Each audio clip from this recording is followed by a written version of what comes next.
deeper than just sacrificing a career. I talked to my partner about this without hesitation. She said, if there was one day in our marriage where our paths diverged and started heading towards divorce, the conversation around who was going to handle the money and what our attitudes and values were around finances, because we had not had that conversation heading into marriage, and 21-year-old me was an idiot. So 21-year-old me thought, well, I saw my dad do all the bills, and I think I'm better with numbers. 21-year-old me missed completely that my partner actually had more experience at that point in time making money and handling money, and way bigger than that, he liked having autonomy around fiscal decisions. And why wouldn't she? Early marriage, we were both going to school, we were both working. Even up until the time that we actually had our first child, we both made about the same amount of money. I remember thinking the difference between the money we would make you going out and working versus what we would have to pay in daycare, I don't know that it's worth it. I missed the point there too. She wasn't asking for this to make fiscal sense. She was looking for an opportunity to feel like a human being. She's a people person and an extrovert, and she had been trapped in the house. And so I was missing her. We also were struggling to figure out how to budget. They came up with this elaborate spreadsheet system that worked for me, but it didn't work for her. And I just thought, well, it's budgeting day. This is where we decide what happens with the money. But I didn't realize that so much of the way I interacted was a combative debate, and that would shut her down. So she didn't want to show up to a meeting with me on something that mattered so dearly to her, only to know that she was going to be not heard. I didn't get that. I thought, well, you're just not showing up. So I would move the money to the places I thought the money should go, but her voice was missing. Her values around money and how it should be spent was missing. When she would speak up and say, well, can we do X? I'd say, well, you got to wait for the next budget cycle because that money's already been spent. And that wasn't fair either. So she was constantly feeling disenfranchised in her own home. There is something almost torturous about being a stay-at-home parent who never gets a break, does not have an avenue to be recognized for their work in any kind of way outside of the home, and also not feel you have the autonomy to spend money, all that to come back to the original comment that when you don't have a career, you're also missing that retirement money. My job had that, and I always have viewed those funds as ours. What I didn't take into consideration was the reality that even though I have viewed them as ours, maybe the organizations that run those funds don't. If I pass away before she doesn't necessarily get the full amount of the benefit. I also didn't take into consideration that we had just different standards of what we wanted retirement to look like. And that's something that we should have talked about. That's something we are talking about now. And here's the biggest one. I always envisioned us together, but in her head, she thought, well, if I'm not with this guy, it feels like sometimes you have to stay someplace you don't want to be in order just to survive. And that is not how a healthy relationship works. We are both people of faith. That being said, yes, most of these realizations for me came after leaving the conservative church. Unless you've been in it, hard to really comprehend the level to which your mind is saturated with these ideas. And not just that they're right, but that if you don't believe them, you don't belong. How did I come to think about myself as a main character? Going to church 3 times a week and reading the Bible, where all of those scriptures were slanted and interpreted only by men in favor of patriarchy, that'll do it. I mean, just look at the stories.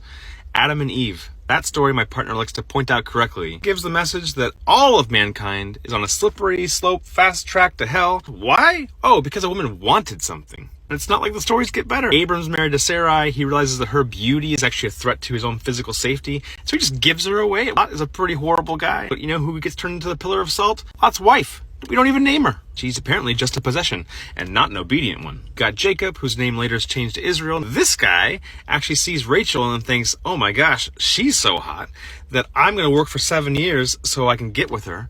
And then on the wedding night, doesn't even look at her face. Brides are swapped and he ends up sleeping with Leah. He's stunned, and these guys weren't harmless.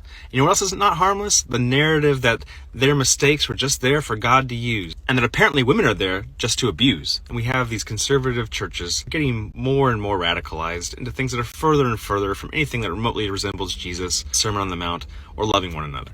Women are still being silenced and still not being viewed as humans with full equality, and men are still being viewed as heroes despite their mediocrity at best or their villainy at worst. Part of that is because while men are being encouraged to take up as much space as possible, women in our churches are oftentimes told to do the exact opposite, make themselves as small as possible. They were raising girls in the church and thought, this isn't right. We don't want them to be saturated with lies here that tell them that they are not fully human, that they don't have a voice. Couldn't do that anymore. Breaking free from that worldview also allowed me to see all the other ways our culture and society has also been made in man's image and not taking women into account. There's a better way. One of the questions I've got throughout is, how did you get from where you were to where you are? Mr. Turner here points out one of the key aspects we have not yet discussed. Intersectional identity and specifically privilege plays a huge part here. Before I get into the point, I want you to take a look at this logo here. You've probably seen this. This actually is a good microcosm of what it looks like. See something that they haven't seen before, but it's always been there. In this logo, you'll see there's actually a hidden arrow.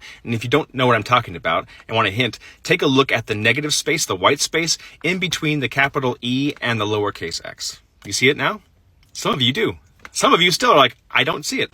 How about now? There was always an arrow there. Once you see it, you can't unsee it. So before I was able to unpack my own role in patriarchy and the negative effect I was having on my partner, the very first thing that kind of did it for me, where I was exposed in a real way to folks being marginalized and oppressed, ways in which had not matched my previous point of view, was the way in which we treat Black people in this country. I actually got a job in college working in South Central Los Angeles. This was a neighborhood predominantly of people of color. And after working there for, a handful of months, one of the young people I was working with actually got shot and killed. Beyond heartbreaking. It was soul crushing. And nothing. There's no news story. There's no headline. I saw the arrow. Like, if there are other people who can't see what's happening to Black people in this country, I will do everything in my power to try to help. At first, I kind of was playing like a savior role. Like, that doesn't work. The only real solution is partnership. And that might sound familiar because that's the overlay that finally clicked for me in my own marriage. And I wasn't doing that in my own house because I had missed the aspect, the same dynamics in my culture, in my upbringing, in my church, where women were treated as second-class citizens. So to find this out was devastating because the last thing I'd wanted to do was to hurt my partner. Where I was going to use all of her energy, all of her love, all of her compassion because I couldn't accept it and then reflect that back out on the community but forget to take care of her in the ways that really mattered. I did all the things I was supposed to do. I did all the things I watched in movies and never asked myself, was this something my wife actually wanted? Here's the thing about starting to wake up to your own privilege. Just because I could see the arrow in the negative space of the FedEx logo didn't necessarily translate and see other white space logos hidden. Ever seen the Toblerone logo? Take a look at this one. This looks like the Matterhorn. Look deeper. So they put a bear there. Have you seen the bear? So just because you see the FedEx logo didn't mean you could see the bear, right? And so just because I started to see the oppression that Black folks were under and how I might be able to offer some level of partnership didn't mean I automatically translated that and saw how I should be doing that in my own household.